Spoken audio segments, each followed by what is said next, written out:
President-elect Donald Trump has revealed that his presidential agenda involves military action to secure Panama Canal and economic force against Canada, among others, to integrate them with the United States of America. Now, Donald Trump was addressing a press conference at his home in southern Florida a day after the Congress certified his election victory. During the press conference, he said that Panama was given to Panama. That was a mistake of the then U.S. President Jimmy Carter, but now it is being run illegally by China. On a question by the reporters, he said military action to take control of Panama Canal can't be ruled out. The Panama Canal was built for our military. I'm not going to commit to that now. It might be that you'll have to do something. Look, the Panama Canal is vital to our country. It's being operated by China. China. And we gave the Panama Canal to Panama. We didn't give it to China. And they've abused it. They've abused that gift. It should have never been made, by the way. Giving the Panama Canal is why Jimmy Carter lost the election. And on another question, he said that USA needs Greenland for security purposes. He further said that if any other country like Denmark claims so, that should leave that claim. Well, we need Greenland for national security purposes. I've been told that for a long time, long before I even ran. I mean, people have been talking about it for a long time.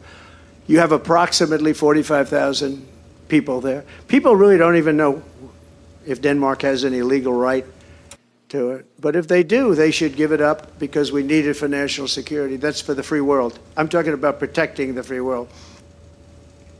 Now, the Republican president-elect even did not spare Canada as part of his ambitions. He said US actually protect Canada, and if it merged with the US, it will be good for security of both the countries.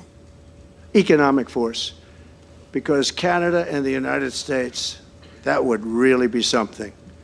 You get rid of that artificially drawn line, and you take a look at what that looks like, and it would also be much better for national security. Don't forget, we basically protect Canada.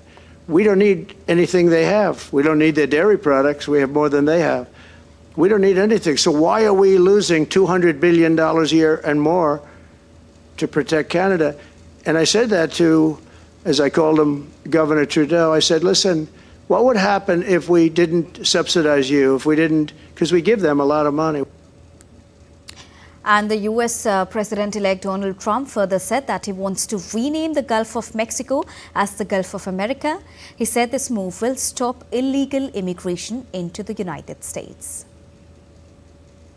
What immediately is, just leave it in place. No. To be changing the name of the Gulf of Mexico to the Gulf of America, which has a beautiful ring that covers a lot of territory. The Gulf of America, what a beautiful name. And reacting to Trump's overtures, a Greenlandic member of Denmark Parliament said that the Greenland was not for sale. Now, Greenland, with a population of 45,000, is represented in Denmark Parliament. The Greenland MP in Denmark Parliament, Aya Kimitz, was saying that Greenland will decide its own future. However, said that she welcomed much closer cooperation with the United States of America as Donald Trump Jr. is visiting the territory as tourist, where he was welcomed by the locals. I think in many ways, it's not a question of whether should we be American or Danish citizens. It's a question of whether should we maybe collaborate a bit more with the US. We shouldn't be bought by anyone because Greenland is not for sale and Greenland will not be for sale, but we can have a closer collaboration on business development with the US. All right, to discuss more on this, I'm joined by a DD India correspondent, Anil Thomas. Good morning, Anil. Now, the latest statement by Donald Trump and his intent speaks a lot about his plans ahead of 20th January's swearing-in ceremony. First, tell us the strategic importance of Greenland for the United States, Anil. Good morning, Deepika. Well, let's first look at, the sweeping expansionist vision that Trump has spoken about. It's got consequences for countries across the world.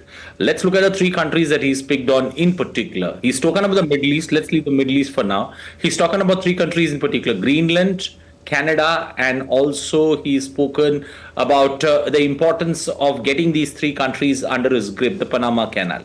Let's understand that he's picked on three countries, first of all, in the Western Hemisphere, which are deemed to lie somewhere, especially in Washington's domain. And he's also sending a message to China, to Russia, and also to North Korea with this particular move.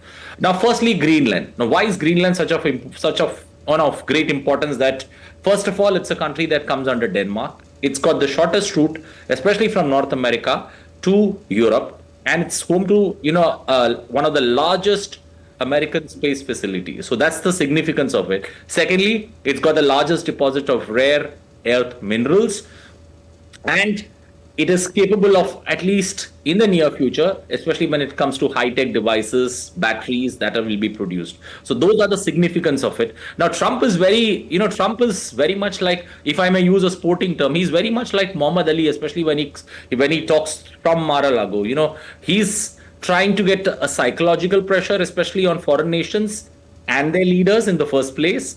And there is also a move somewhere to destabilize them now, looking at in the future, he'll be able to bend them. I think that's the bigger message that he's trying to do.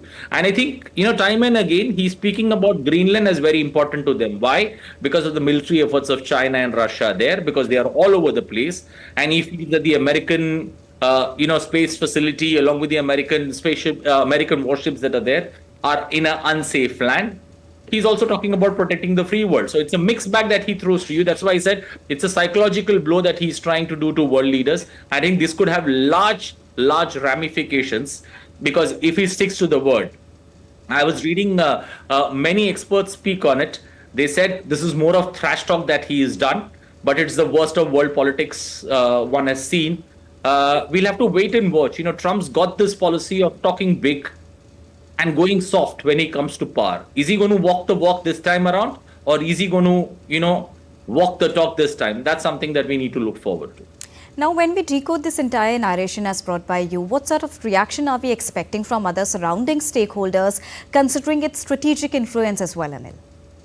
Well, look at it from a larger perspective, especially the Panama Canal. It's, that's something that he's spoken about, that it is America's. See, remember, it was given up in 1999 in the first place by then US President Jimmy Carter through a treaty, which was taken place between US and the other countries. The canal has been run by a neutral force. It's run very professionally, and it's an independent authority running the canal.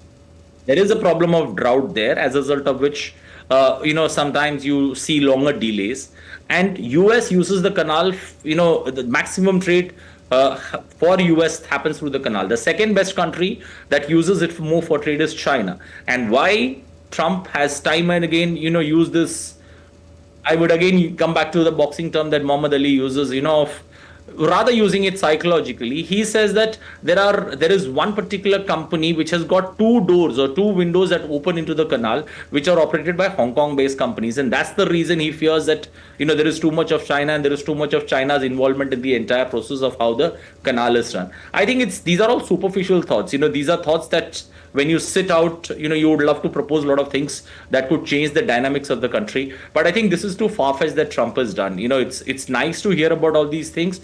It's a feel-good kind of a story, if one may say. But I think this will have huge ramification. We'll still have to wait for how China reacts to this. We'll have to wait for how Russia, and for that matter, even North Korea, reacts to this particular story. But having said all that, look at how the countries who he's now spoken about in the Western Hemisphere, Denmark, the way they are reacted, the way Canada is reacted, the way even Panama Canal is reacted, it rather leaves you in a rather amused mood, in how countries have reacted. Even Canada, though Justin Trudeau has just resigned, Justin Trudeau said it's like a snowball, it's something more of a fantasy that Trump has done, because it doesn't suit. If one needs to understand the political ramification of it, let's suppose 40 million Canadians join America as the 51st state. It's going to be a blue state, which is going to be, it's almost a Democrat state. It's going to overtake California as the largest state of American politics. And I think it doesn't make any sense for Trump to do something like that. It's a political harakari that he's talking about, especially when he wants to do something like that. I think it's more difficult to walk the talk, as I said, but I think it's something that, that's at least set the world talking.